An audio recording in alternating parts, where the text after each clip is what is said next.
If you've seen me perform before, you know that I mostly do one-man shows that are theatrical in nature. But recently I've ventured into this area of personal storytelling and discovered that I really enjoyed this approach that I call life stories. I was chatting with a friend and talking about my next project. He suggested that I write a show about being a dad. I gave him that proverbial deer caught in the headlights look. Being a dad, I didn't exactly write the manual on that topic. And really, nothing you can read can totally prepare you for the reality of what it truly means to be a dad. One of the first things you discover is much of your training for this job comes from your father, who was trained by his father. The reality of this really hit me the day I realized just how much of what I say in raising my kids were the same things my own father said. Oh, for Pete's sake, clean up your plate. Don't wear stripes with plaid. I find I'm repeating the things my dad said, and sometimes I think that's sad.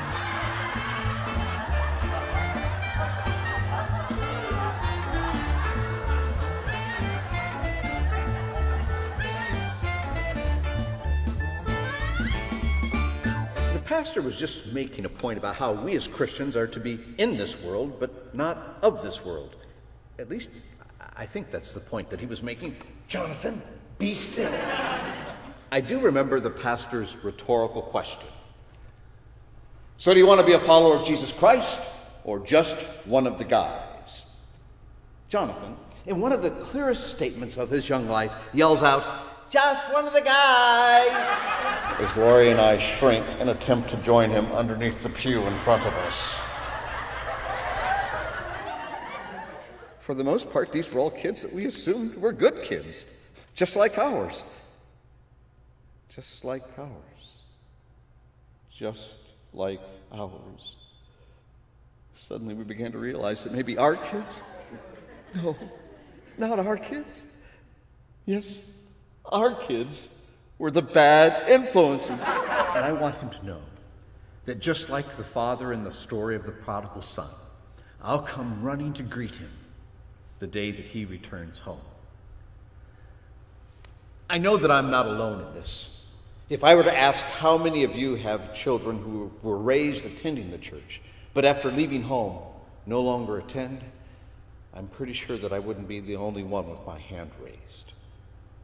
It wasn't until Liam left home that we began to get indications that things were not as they seemed. The emails that we received from Liam indicated that he was in a deep struggle. It was then that we heard the phrase, "I've never been so miserable as when I became a Christian." Liam was in a dark place, struggling to find peace and joy in a newfound faith, struggling and failing.